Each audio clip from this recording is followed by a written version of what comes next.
Donc bonsoir à vous. Alors donc là je vous présente la deuxième partie de mon voyage que j'ai effectué en Caroline du Nord, donc qui a eu lieu au mois de juin 2024. Dans une première conférence, on avait vu un peu tout ce qu'il y avait vers les Blue Ridge Mountains à gauche de la carte, et un petit peu au milieu où il y a les Sand Hills Region. Et par contre, là du coup, on va faire un petit rappel bref de ce qui se passe un peu à gauche, et on ira surtout vers la droite.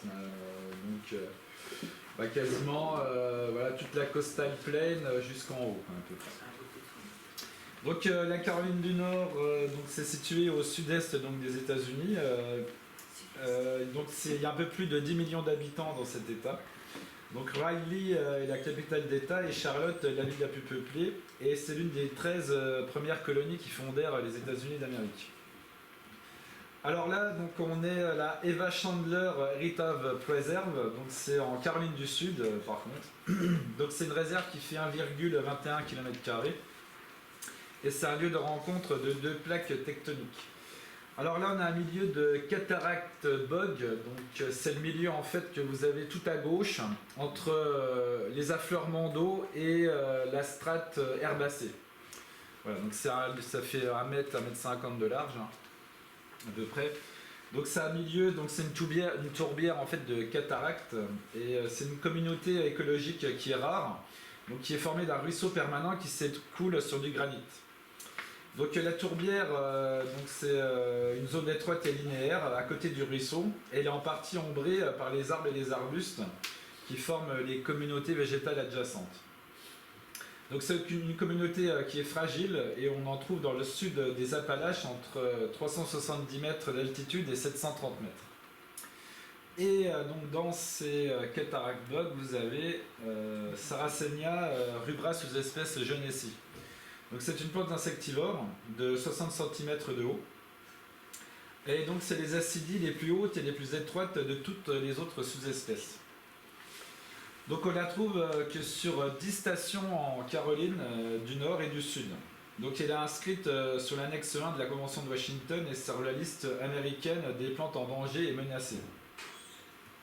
Donc les insectes sont attirés par une profusion de nectar qui est située sous le capuchon de l'acidie.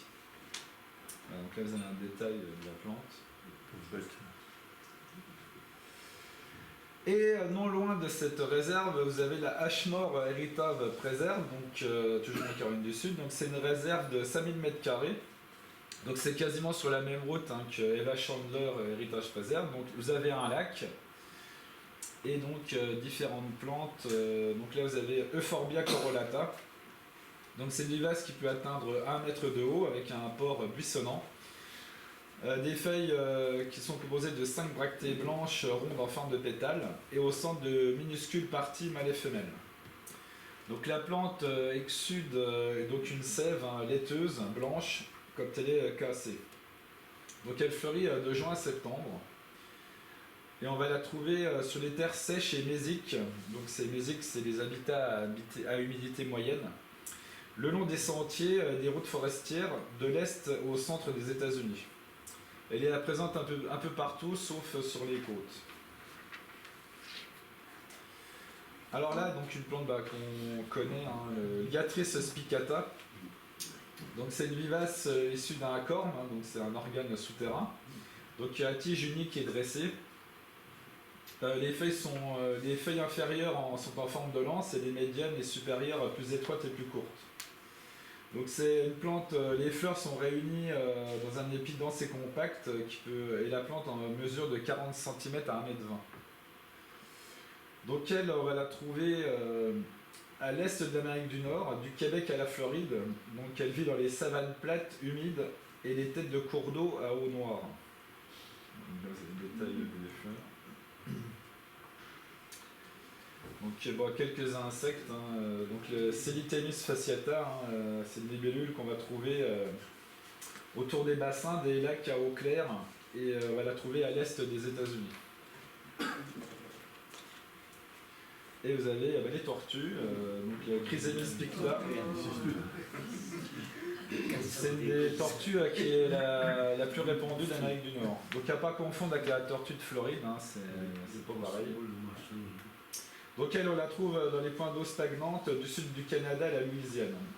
Donc si la carapace peut mesurer jusqu'à 25 cm. Alors là, vous avez Rexia mariana, donc c'est une mélastomacée. Donc c'est une plante vivace qui peut mesurer jusqu'à 80 cm de haut.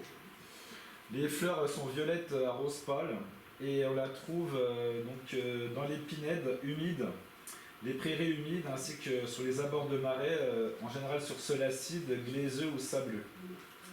Donc on va la trouver de l'État de New York jusqu'à la Floride. Vous avez un détail de la fleur.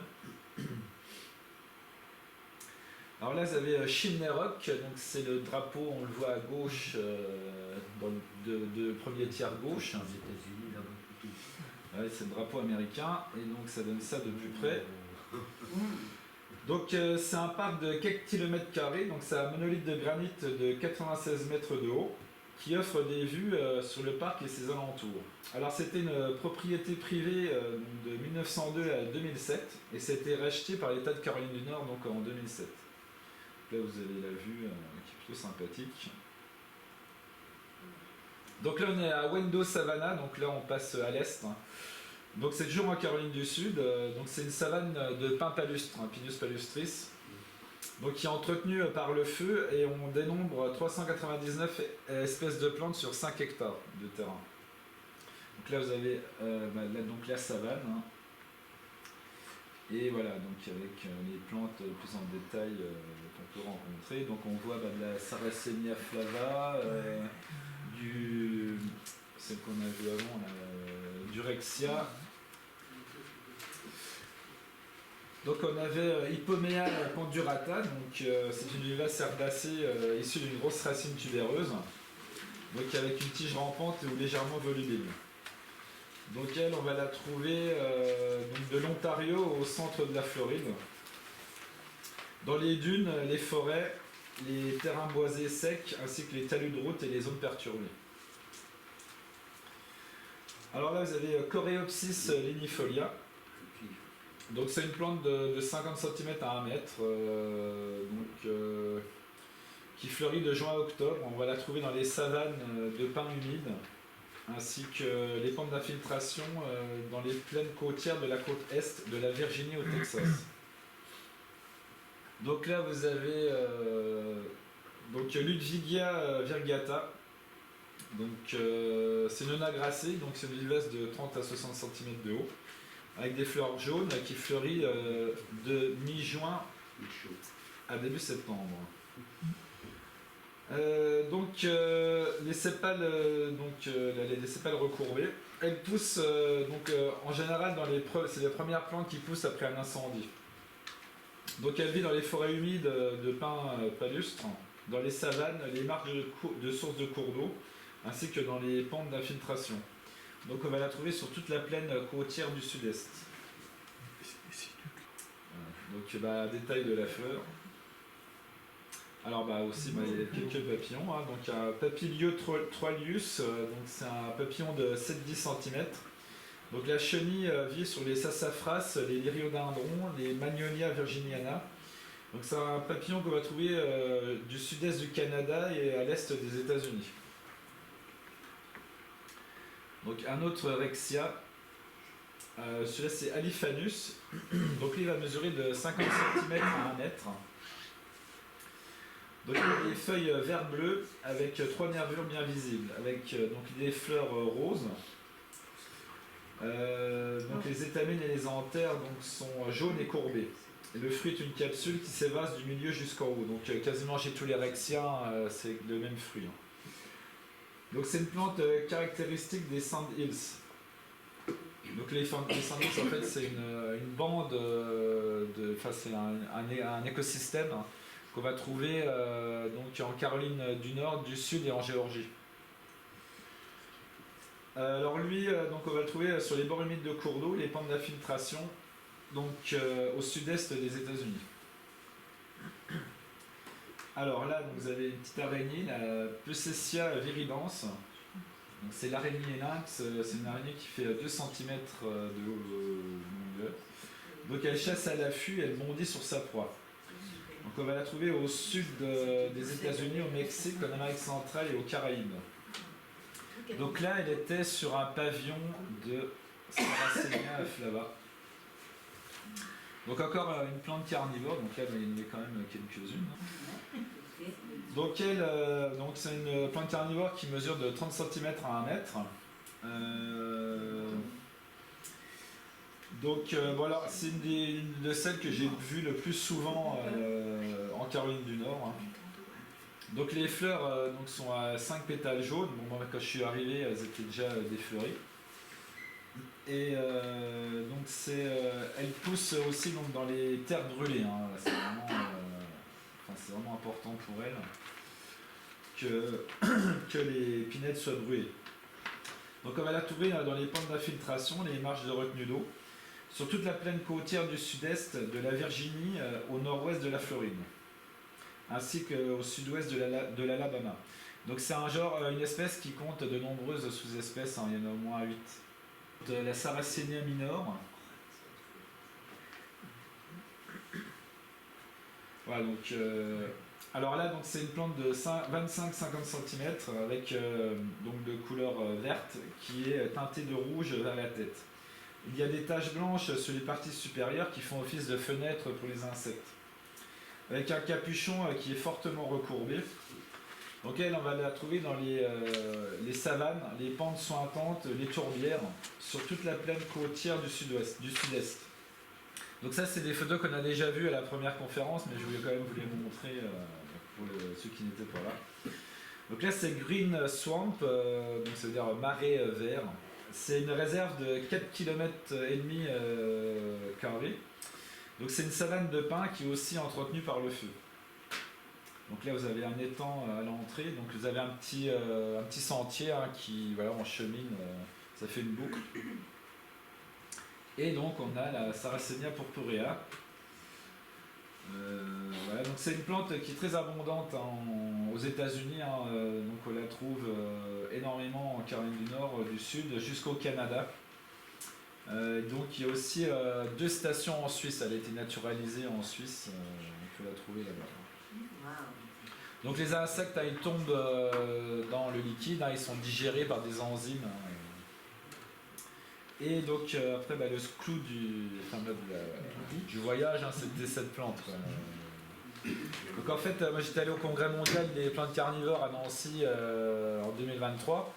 Et de voir plein de plantes carnivores, ça m'a redonné envie d'aller les voir en nature. Et du coup, c'est là que j'ai décidé d'aller en Caroline du Nord. Donc elle, c'est la Dionea muscipula, la Dionée. Donc c'est une plante vivace à tige souterraine et bulbeuse. Donc avec des feuilles basilières de forme unique. Donc l'intérieur est garni de glandes nectarifères qui attirent les insectes. Et les feuilles sont bordées de 15 à 20 dents qui s'abriquent les unes dans les autres quand elles se ferment.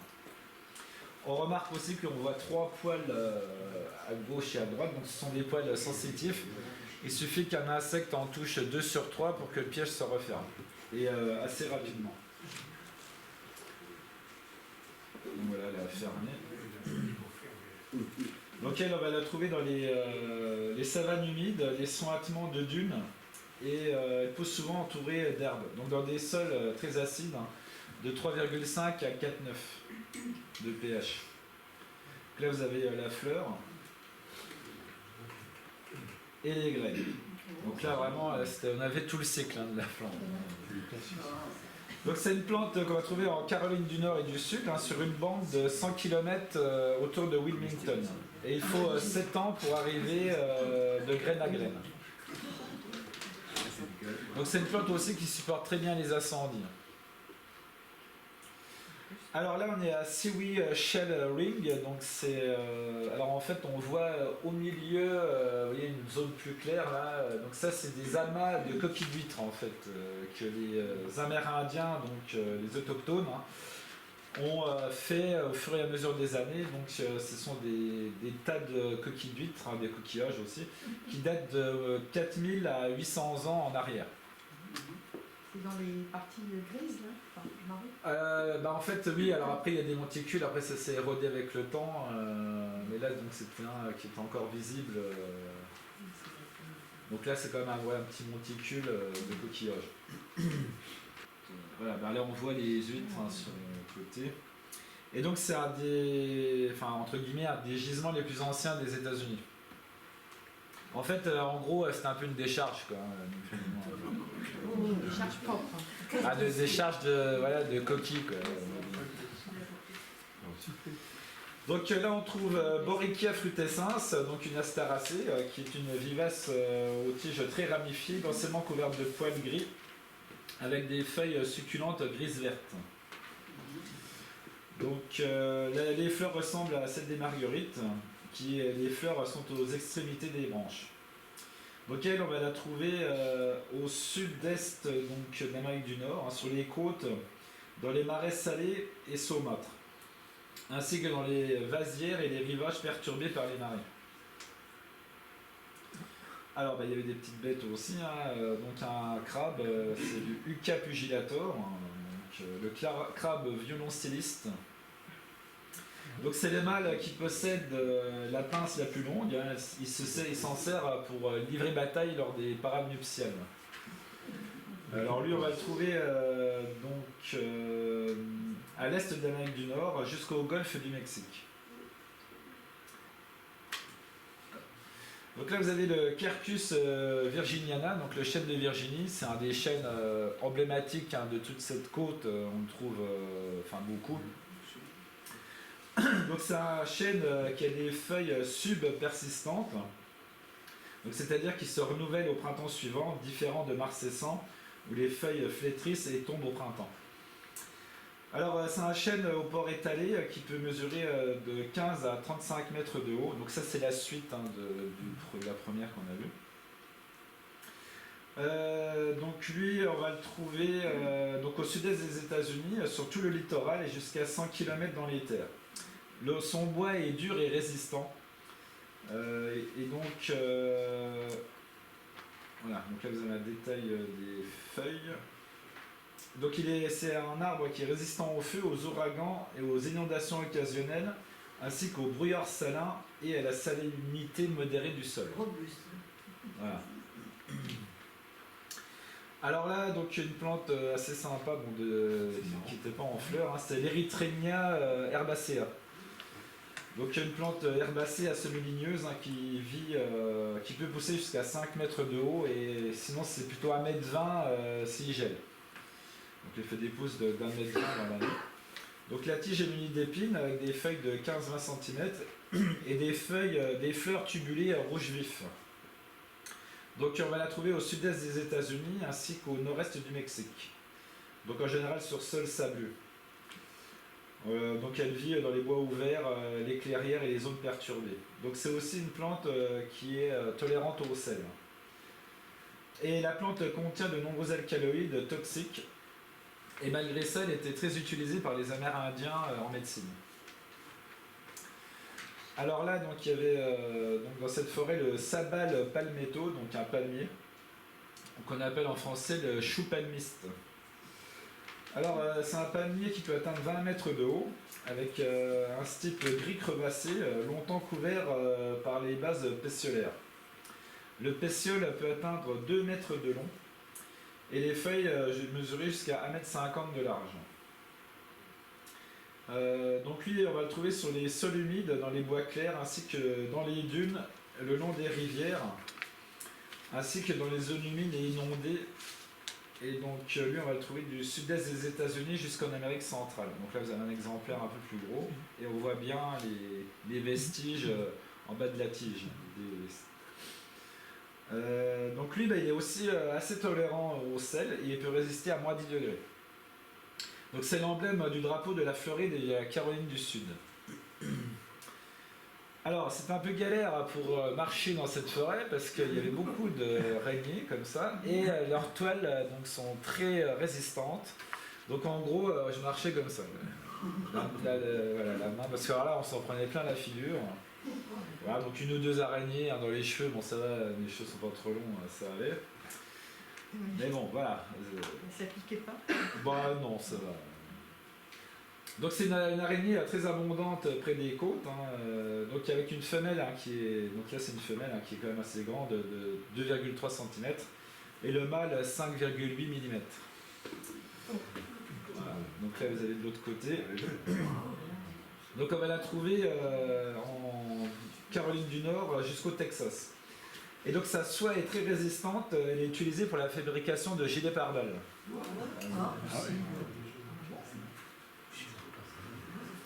Et alors, je sais plus, il y avait des tests de résistance, c'était plus résistant que de l'acier, à une certaine. On peut une épaisseur, une grande épaisseur. Donc là c'est Early Garden, donc c'est un jardin de 27 hectares qui a été créé en 1886 et donc il a perdu 300 arbres lors de l'ouragan Florence. Donc là vous avez toujours le Quercus de Virginie, Quercus virginiana, avec le Tillandsia isnoides qui pousse, voilà, qui fait les larmes. Voilà, donc le Tillandsia. Donc c'est une plante de la famille des Bromeliaceae, donc c'est une vivace épiphyte qui peut atteindre 3 mètres de long, donc avec une tige grise argentée. Donc la tige est filiforme, couverte d'écailles grises. Les feuilles sont linéaires et frisées, généralement impossible à distinguer des tiges. Les fleurs sont solitaires à l'aisselle des feuilles et elles sont de couleur verte à vert jaunâtre. Donc on va la trouver du sud-est des États-Unis, du sud de la Floride au Maryland, ainsi qu'en Argentine et au Chili. Donc voilà, vous avez différentes scènes du jardin. Alors, vous aviez un beau lac aussi. Et une chapelle en bouteille de verre. C'est assez original. Bouteille de coca. Alors, donc ça c'est une réserve qui fait 2,5 hectares. Et donc il y a de nombreux chemins de randonnée dans cette réserve. Alors là vous avez Cirsium rependum, donc c'est une bisannuelle qui forme une rosette de feuilles la première année. Et la seconde donc apparaît une tige de 70 cm de haut. Donc c'est une plante qu'on va trouver à la source des ruisseaux, dans les forêts de pins. Elle est presque endémique de Caroline du Nord, au sud-est de la Virginie et dans la région d'Augusta, en Géorgie. Mais vraiment, les plus grosses populations sont en Caroline du Nord. Alors là, le Solanum carolinense, donc une plante, donc c'est juste les plantes à feuilles découpées, en dessous c'est un plantain. Voilà, comme ça là. Donc c'est une plante vivace de 20 à 60 cm qui est épineuse et pubescente, avec des fleurs blanches en grappe terminale. Donc il y a 5 pétales soudés, donc qui sont de lavande à blanc. Et les étamines sont jaunes, ils sont pressés ensemble et forment un cône. Donc le fruit est une baie jaune. Et on la trouve sur les bords de route, les pâturages ainsi que dans les jachères. Donc dans les forêts à l'est de l'Amérique du Nord. Et elle est plus dispersée à l'ouest. Alors là vous avez Helenium amarum. Donc c'est une annuelle de 10 à 80 cm de haut avec des feuilles abondantes assez fines. C'est une espèce qui est originaire du sud de l'Amérique du Nord, mais s'est étendue de manière agressive vers le nord. Donc on va la trouver vers les bords de route ouverts, les champs cultivés, dans les jachères et les pâturages ainsi que dans les terrains vagues. Et c'est une espèce assez polymorphe, moi j'en ai vu dans des terrains assez incultes, elle faisait 10 cm. Donc là, elle faisait quasiment un bon mètre. Alors là, vous avez un Epiricum fasciculatum. Donc c'est un arbuste aux feuilles caduques qui mesure de 1 mètre à 1 mètre 20 et peut être plus large que haut. Donc avec des fleurs jaunes qui sont placées au sommet des branches. On va la trouver dans les eaux stagnantes peu profondes, les mares, les bords d'étangs, dans les plaines côtières du sud de l'Atlantique, ainsi qu'au golfe du Mexique. Donc c'est une espèce qui est en voie de disparition, due à au manque d'habitat. Ses habitats sont transformés, donc du coup elle est en voie de raréfaction. Là, c'est un détail des fleurs. Donc la bonne plante que tout le monde connaît, hein, le liquidambore styraciflua. Donc maintenant c'est rangé dans les altingiacées, alors qu'avant c'était Amiamélidacées. C'est selon la PG 4. Donc c'est un arbre de 25-30 mètres hein, qu'on va trouver au sud de l'État de New York jusqu'à la Floride. Il a été introduit en Europe en 1680. Bon, un autre papillon, le Papilioglocus, donc lui il va mesurer à 15 cm. On va le trouver du sud du Canada jusqu'à la moitié est des États-Unis. Et c'est le premier papillon qui a été décrit en 1587.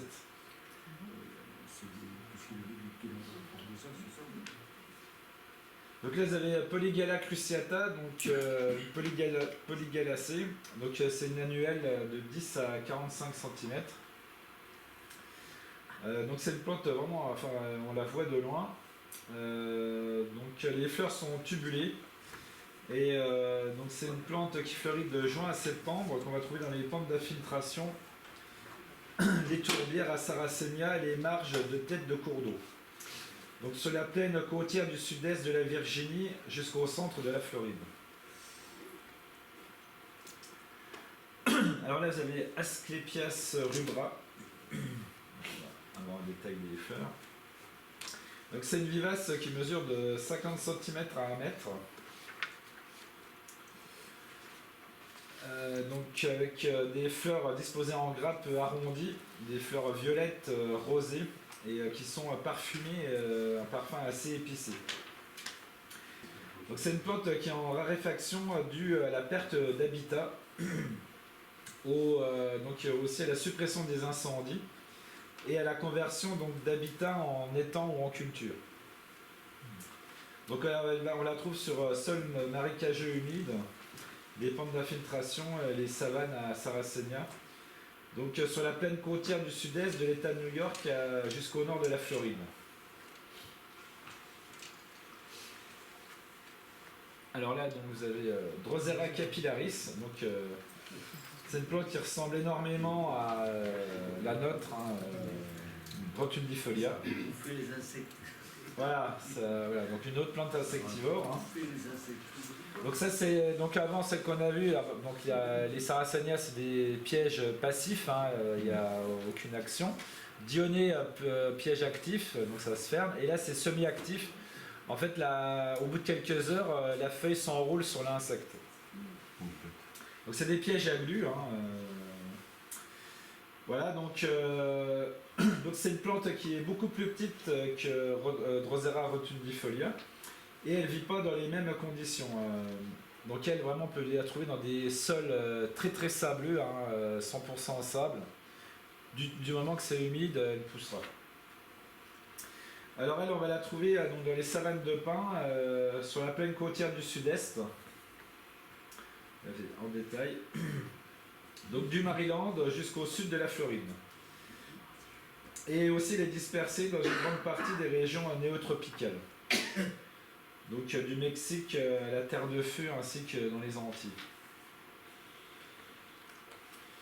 Alors là donc on est à Cedar Point, Thailand Nature Trail. Donc c'est un trail qui traverse des bois et des marais salés.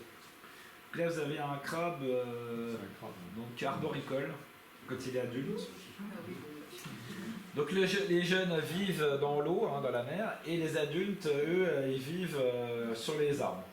Donc il se nourrit de végétaux, de petits poissons, ainsi que d'insectes. Donc c'est un crabe de 2 cm de longueur. Donc là vous avez le Chelicarpus americana en fleurs, donc un arbuste de la famille des Verbenacées. Donc c'est un arbuste à feuilles caduques qui mesure de 1m50 à 1m80. Là vous avez un détail des fleurs. Donc il est plus souvent plus large que haut. Donc elle essaye de chaque feuille pousse un groupe dense de petites fleurs roses suivies de baies magenta, violettes brillants. Donc il fleurit de juin à septembre. Et lui, donc, on le trouve sur sol sableux plutôt humide, dans les dunes de pin ainsi que dans les forêts de chênes verts. Il est présent sur toute la plaine côtière du sud-est de la Virginie à la Floride. Alors là, donc, c'est la plante qui est au milieu, là, c'est le Patalias palustris. Donc c'est une plante de la famille des Apocinacées. Donc c'est une plante herbacée grimpante qui peut mesurer jusqu'à 3 mètres. Donc avec une tige fine et lisse qui s'enroule sur les autres plantes. Donc là vous avez un détail des fleurs. Donc on va la trouver sur les bords de marais, les dunes, ainsi que dans les marais salés, les prairies humides. Donc à portée de vue de l'eau salée. Donc on va la trouver au sud-est des États-Unis, de la Caroline du Nord à la Floride. Donc plus vers le sud. Alors là, vous avez Pleopeltis polypodioides.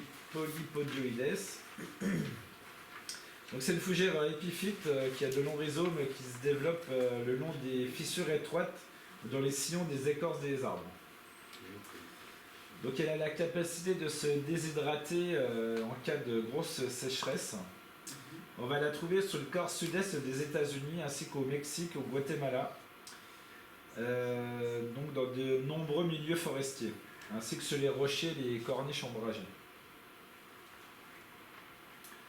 Alors là, une plante que j'avais bien aimée, c'était le Smalanthus uvedalia. Donc c'est une vivace érigée à tige robuste, qui peut mesurer jusqu'à 2 mètres. Donc la plante est garnie de poils étalés et glanduleux, avec des feuilles ovales à triangulaires. Donc les fleurs sont composées de 8 à 15 fleurons ligulés jaune vif. On va la trouver dans les forêts humides, les forêts de plaine basse, dans les endroits perturbés sur sol assez riche. Donc on la trouve de l'État de New York à la Floride. Alors elle est assez commune dans les montagnes, alors moi j'en ai pas vu là-bas, et par contre je l'ai vue sur la côte où elle est plus rare.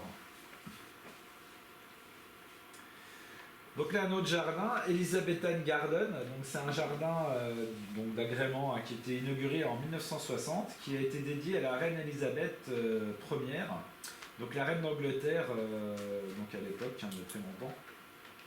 Donc il a été dédié à cette reine car c'était dans cette région que les premières colonies anglaises arrivèrent. Donc c'est un jardin qui fait environ 4 hectares. Donc là vous avez une statue de la reine. Et donc voilà le jardin. Donc il y a des bordures de buis, une petite serre, voilà, des scènes, les allées.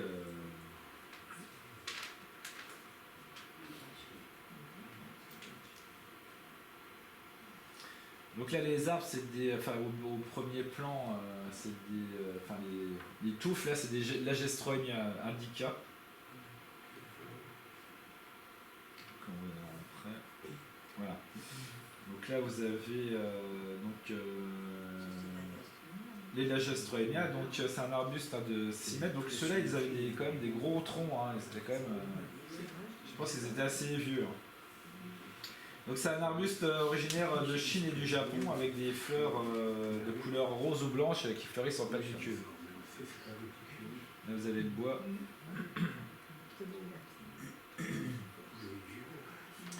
Donc là vous avez Woodwardia aerolata, donc une fougère de la famille des Biecnacées. Donc c'est une fougère aux tiges rampantes et des feuilles, donc les stériles mesurent de 40 à 58 cm et les feuilles fertiles de 49 à 70 cm. Donc il y a un dimorphisme foliaire extrême, donc après des sores aussi, donc c'est la fructification, c'est un amas de sporanges, et des indusies, donc c'est la fine membrane qui protège les sporanges, persistantes, donc les indusies sont persistantes, et étendues, donc ça distingue cette espèce des autres Woodwardia. Donc elle, on va la trouver donc dans le quart nord-est des États-Unis, dans les tourbières et les suintements, donc de 0 à 600 mètres d'altitude. Alors là, on est à Makanuskit National Wildlife Refuge. Donc c'est une réserve qui a été créée en 1934, une réserve de 203 km², avec un lac éponyme, le lac de Matanuskit, qui est le plus grand lac naturel de Caroline du Nord. Donc là, ce bâtiment était l'ancienne station de pompage. Donc là, c'était devant et là, c'est derrière. Et c'est le lieu donc des Taxodium disticum, donc les cyprès. Hein. Donc ça a été, maintenant c'est rangé dans les cupressacées, avant c'était les Taxodiacées. Donc c'est un arbre de 30 à 50 mètres de haut, hein, pour un diamètre pour atteindre 2 mètres, et un arbre qui vit de 300 à 500 ans. Avec un feuillage léger, caduc. Donc là vous avez voilà, dans le fond, là, vous voyez. Donc il vit sur le quart sud-est des États-Unis. Sur les terrains détrempés, les marécages régulièrement inondés. Donc c'est l'arbre emblème de la Louisiane. Il a été introduit en Europe en 1637 par John Tradescant le Jeune au retour de son premier voyage en Virginie.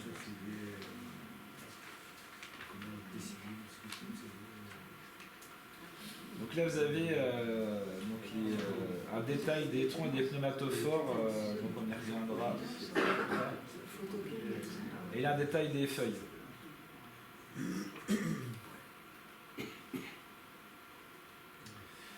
Alors là une autre plante intéressante, le Sorurus cernuus, donc de la famille des Soruracées. Donc c'est une plante vivace avec des feuilles alternes en forme de cœur, de couleur vert foncé. Les fleurs sont blanches et disposées en épis serrés qui se recourbent vers le bas. Donc c'est une plante qui pousse en peuplement assez dense. On va la trouver à l'est de l'Amérique du Nord, de l'Ontario au Texas. Donc elle vit à l'ombre dans une grande variété d'habitats humides. Donc il y avait l'ibis blanc qui peuplait ces terres. Donc c'est un oiseau du sud des États-Unis. Et on va le trouver aussi en Amérique centrale et au nord de l'Amérique du Sud. Pardon. Donc on le trouve dans les zones humides salées, saumâtres et douces.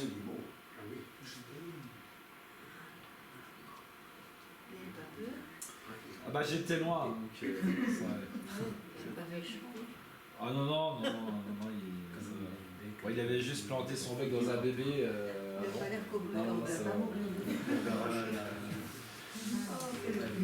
Donc là vous avez la terrapène de Caroline, la terrapène carolina, donc c'est la tortue boîte. Donc c'est une tortue qui mesure 15 cm, qui vit dans les champs, les forêts, ainsi que dans les lacs. On va la trouver aussi vers les étangs, sur tout le tiers est des États-Unis.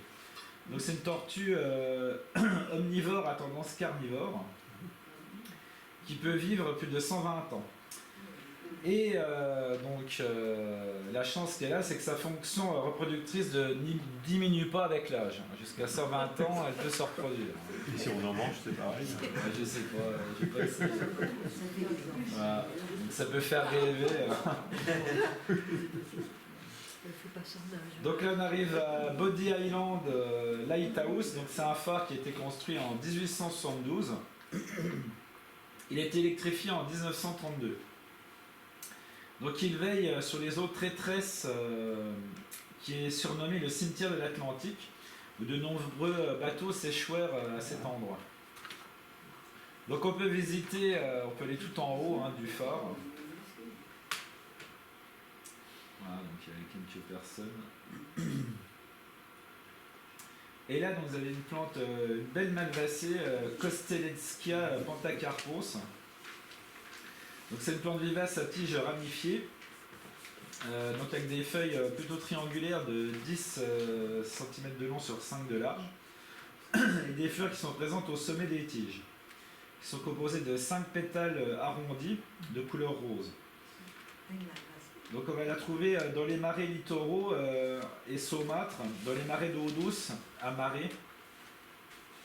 Et donc il est présent dans les zones donc de marée, toujours, de la plaine côtière et des îles autour. Donc on va le trouver du New Jersey au sud de la Floride. Donc là, on est à Jockey Ridge State Park. Donc c'est un parc de 1,73 km². Donc c'est le plus grand ensemble de dunes actives de l'Est des États-Unis. Donc il y a trois écosystèmes qui se côtoient dans ce parc. On a donc le détroit de Roanoke qui est un écosystème à lui-même, les dunes ainsi que la forêt maritime. Donc on y trouve aussi un musée au centre d'accueil. Voilà, donc là par contre là, pas de végétation. Ouais, il faisait super chaud là. Donc là vous avez un petit gugus, un petit bonhomme là. C'était à quelle époque de l'année? Au mois de juin. Alors des fois moi je peste quand il y a des gens, quand je vais prendre une photo. Bon là c'est bien parce qu'au moins ça fait un peu l'échelle. Voilà. Et c'est pas comme climat là-bas. Alors c'est subtropical montagnard quoi. Ouais. Donc moi j'étais allé en Floride, c'était en décembre, il y a quelques années. Et c'est là que je me suis rappelé pourquoi j'étais allé dans ces états au mois de décembre, parce qu'il faisait moins chaud, parce que là c'était très très chaud quoi. Ah oui. Donc on les dunes. Tu l'as tiré, là on ne voit plus. Non bah oui il est parti.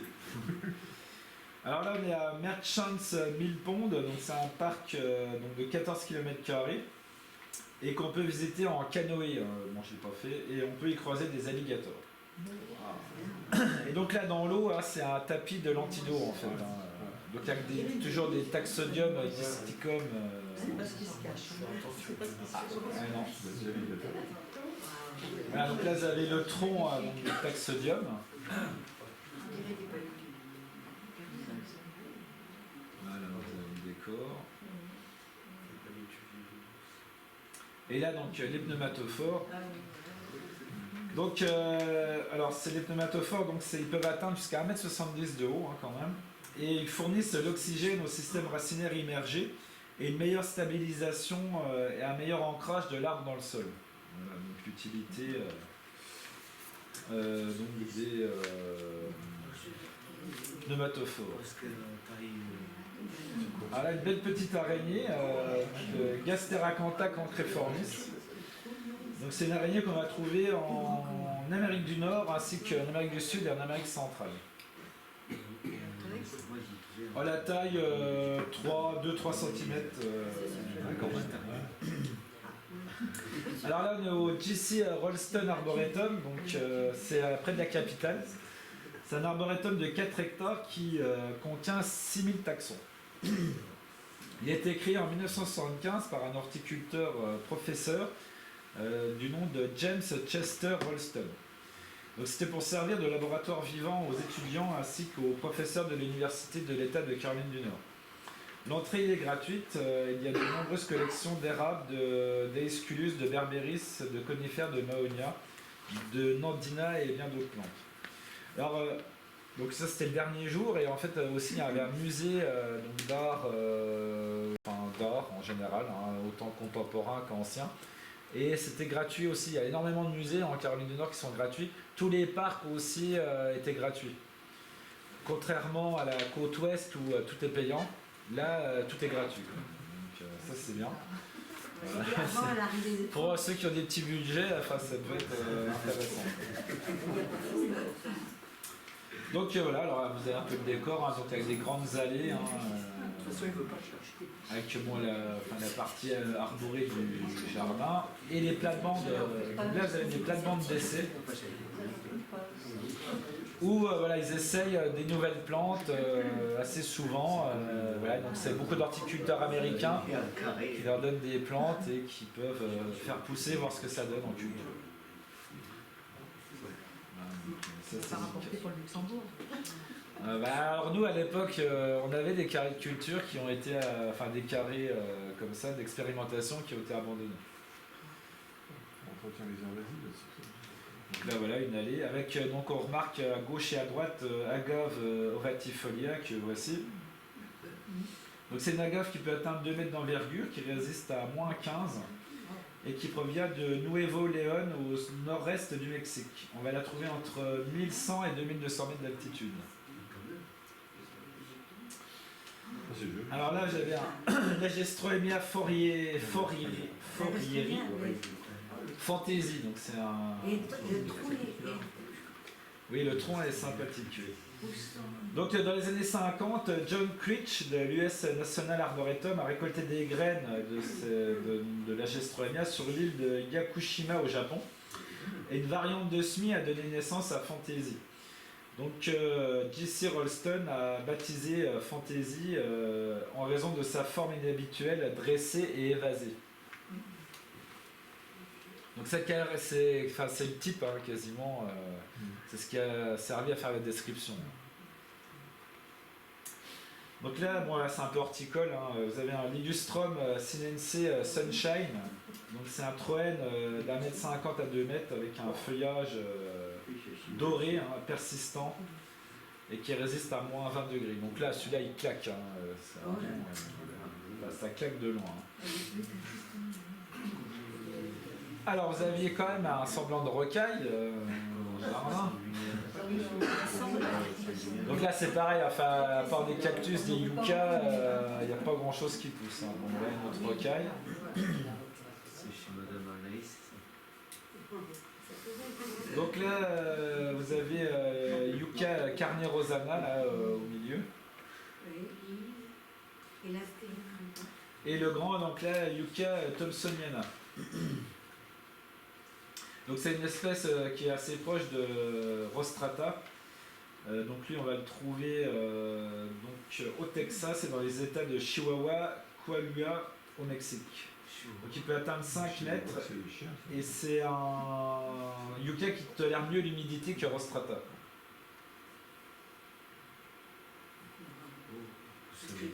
Non, c'est Donc là, Echinocereus viridiflorus. Donc c'est un cactus qu'on va trouver au Wyoming, au Dakota du Sud ainsi qu'au Colorado, au Kansas, en Oklahoma et au Nouveau-Mexique. Donc la fleur est de couleur verte, d'où le nom de l'espèce, hein, viridiflorus. Et c'est une espèce qui résiste à moins 22. Alors là vous avez Agave cryptica, donc c'est une agave qui a été décrite seulement en 2021 car elle était souvent confondue avec Telluifolia. Vous avez un détail des fleurs, donc elle, on va la trouver dans les canyons humides au côté est de la Sierra Madre orientale, donc au Mexique. Et pour finir en beauté, donc un hibiscus, donc avec un nom Cherry Chocolaté. Donc ça c'est des hibiscus, c'est des hybrides. Un des parents c'est hibiscus mosquetos hein, qu'on rencontre dans les marais de Caroline du Nord. Hein, j'en avais vu. Donc ça fait des fleurs de 15-20 cm de diamètre avec une plante qui atteint 1,20 m pour 1,50 m de large. Donc c'est un groupe, donc c'est Summerifique, hein, c'est un groupe d'hybrides qui a été créé par les pépinières Walter dans le Michigan. Et Cherry Chocolaté, lui, a été créé par les pépinières Proven Winners, donc c'est aux Pays-Bas. Voilà. Voilà, bah c'est là la fin de la conférence. Donc, vous aurez le temps de voir un peu.